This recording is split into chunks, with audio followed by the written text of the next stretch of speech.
The Lagos morning light streamed into Chloe's plush Lekki office, but the warmth didn't reach her. She sat motionless at her white marble desk, the glow of her phone screen illuminating her face.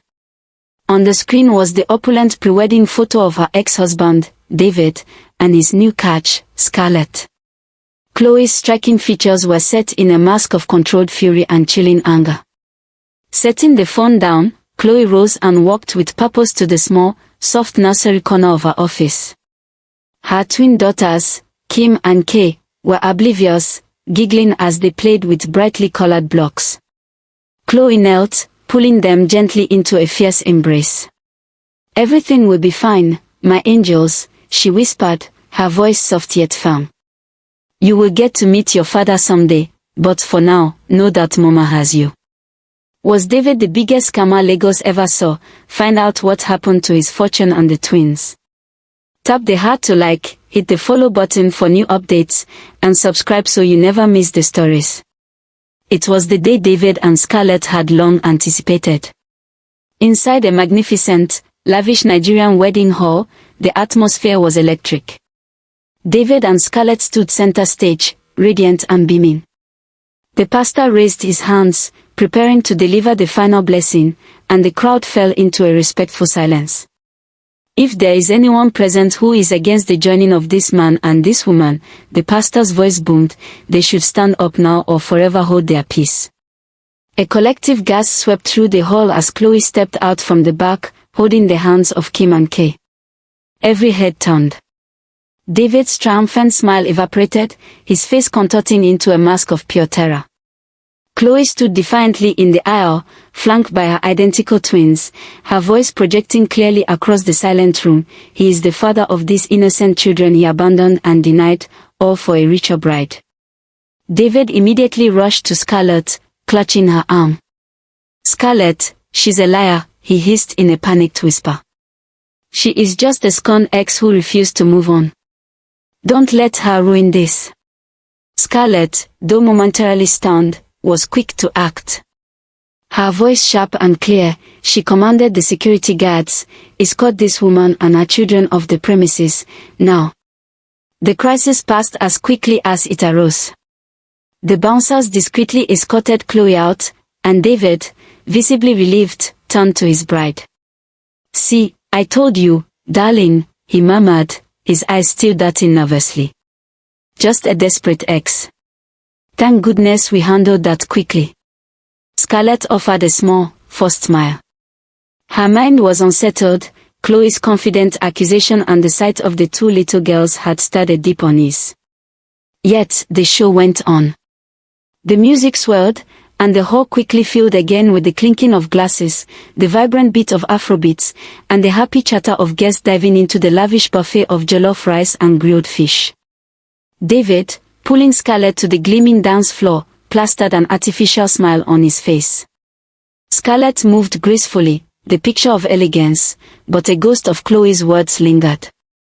The wedding was a vibrant spectacle, but for Scarlett, the doubt remained an uninvited guest. The early months were a blur of jet-setting and affection, with David playing the attentive, charming husband. Scarlett's fabric empire thrived, and their life was a honeymoon of extravagance. But around their first anniversary, David's charm became a tool for coercion. Over their lavish breakfast, his request began. "Baby, this new pot-clearing venture is massive," he'd lean in to propose. "We just need a little injection of capital, say, 200 million naira, to secure the contract. It's a sure thing, our ticket to generational wealth." When Scarlett, the seasoned businesswoman, asked for a business plan, David would label her caution as cute but unnecessary. The suspense thickened when the request grew urgent and the excuses thinner. Then, the real alarm bells rang. One rainy evening, while reconciling her fabric chain's ledgers, Scarlett checked their private joint account. Her eyes narrowed instantly at the massive, irregular withdrawals.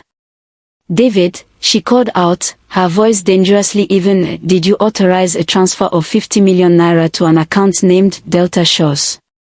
I see no corresponding invoice or record." David froze, quickly shoving his phone under a cushion. Oh, that was just a little, private investment, a quick turnaround deal I didn't want to bore you with. The papers are in my briefcase. I'll show you tomorrow. He never did. As the withdrawals continued, the tension in the mansion thickened.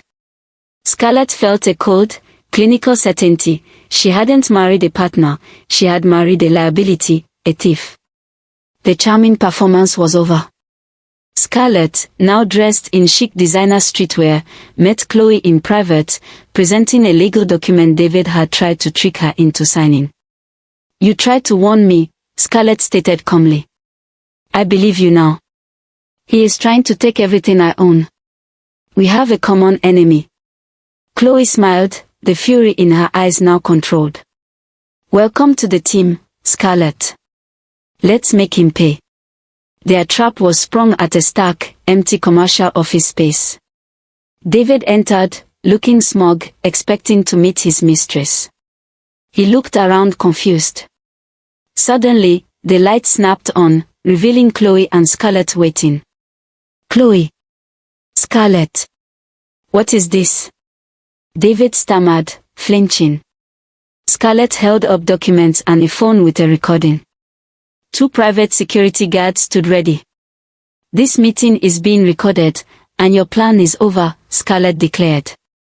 Moments later, police officers entered. David was immediately handcuffed. "We have a man here who committed fraud and bigamy," Scarlett informed the officers. "Evidence is prepared."